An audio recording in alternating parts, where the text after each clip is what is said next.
Semana passada, aqui nós falamos sobre Afrodite, a incompreendida deusa do amor. Hoje nós falaremos da deusa que representa a guerreira, mas não é qualquer tipo de guerreira. Atenas é também o arquétipo da inteligência, da razão e do espírito criativo.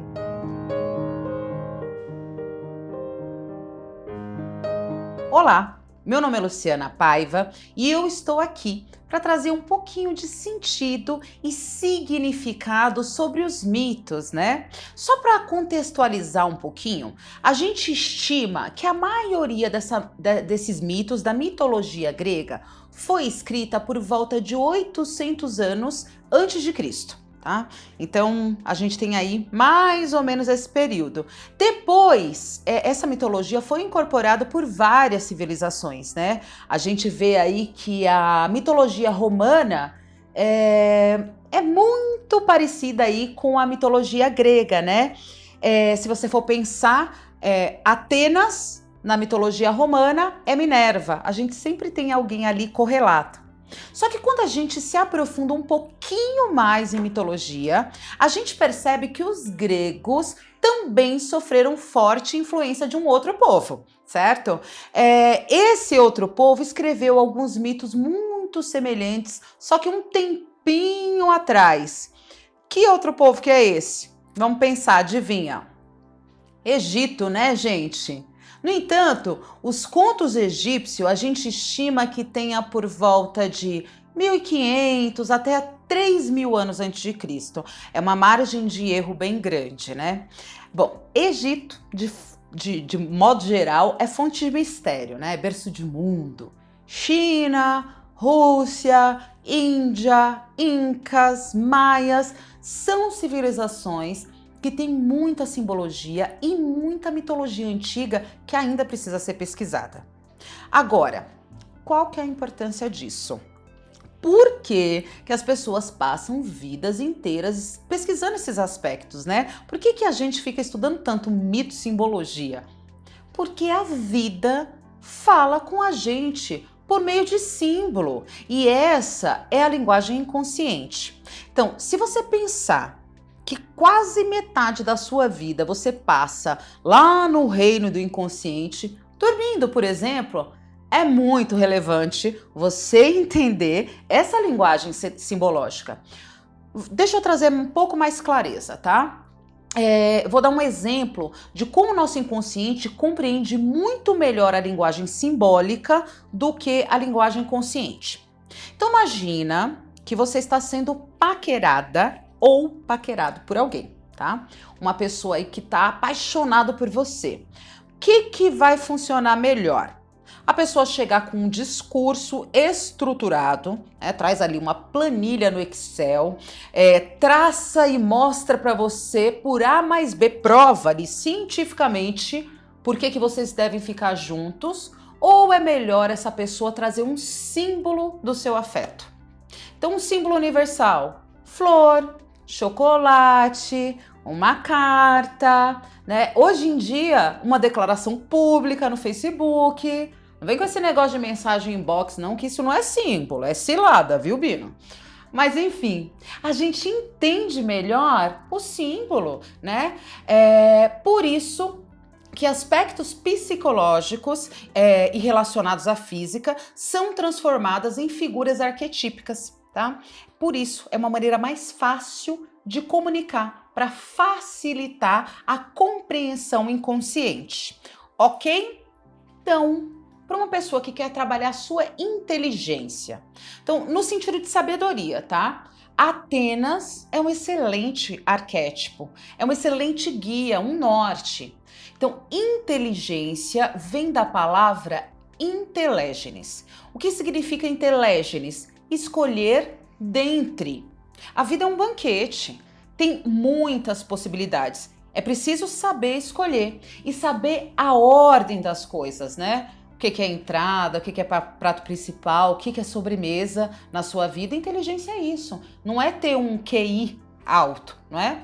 Atenas, ela é filha de Zeus, né? Que é o deus do Olimpo, com Metis. Metis é a deusa que representa a prudência. Então a gente já sabe de antemão que prudência é um valor importante para essa deusa, é um valor importante para Atenas, né? Então no mito, um belo dia, Zeus tem uma dor de cabeça terrível, aquela enxaqueca, né? Sofrendo vários dias, Efésios vai lá, abre a cabeça dele e lá nasce Atenas, adulta já, vestida em roupa de batalha, tá? Então olha que linda que é Atenas, maravilhosa. Mas qual é o diferencial de Atenas? Ela nasce da cabeça porque ela é discernimento, ela nasce pronta, ela é uma guerreira, mas ela é protetora da verdade e da justiça. Então, apesar de guerreira, ela combate aquela força bruta, o instinto cego. Então, sabe aquele dia que você não acorda bem? Você acorda pra brigar? Não importa com quem, né? Você já acorda irritada, ai que raiva. É a ausência da deusa. Tá mais associado a quem? A Áries. Áries é o deus da guerra e tem um comportamento impulsivo e muitas vezes intolerante. Então é o oposto da Atenas, que é uma combatente, mas é uma combatente justa. Então, vamos lá.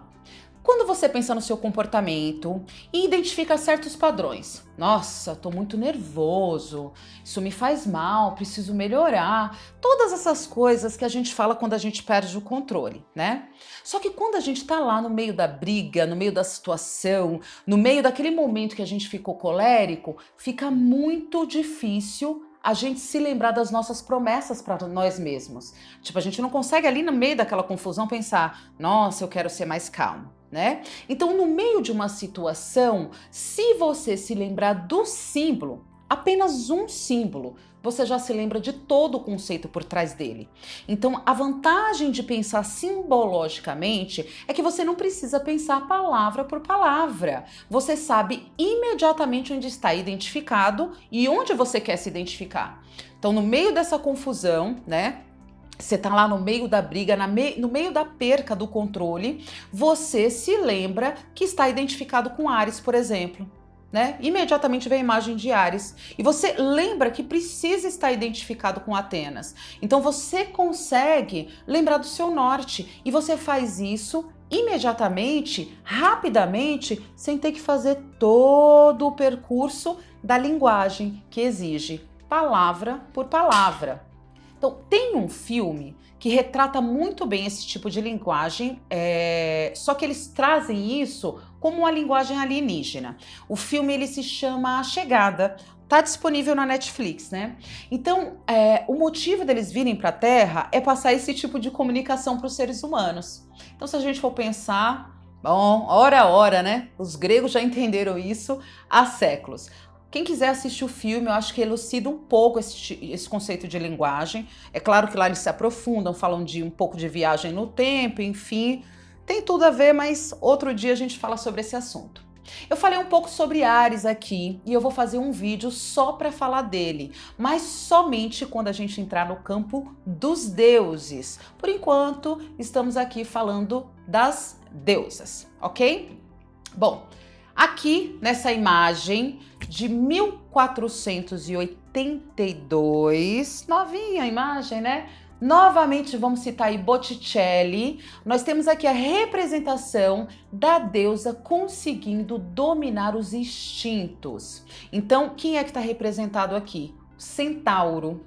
O centauro significa a mente prevalecendo sobre o animal. É o oposto do minotauro. O minotauro é quando o instinto animal vence em detrimento ao homem. Então, o centauro, ele é um símbolo, de realmente ele conseguiu dominar. Não é à toa que o signo de Sagitário é representado pelo centauro, né? É o símbolo do domínio desses instintos, mas com força e direção, né? Ainda no arquétipo sagitariano, ele tá com uma flecha na mão, né?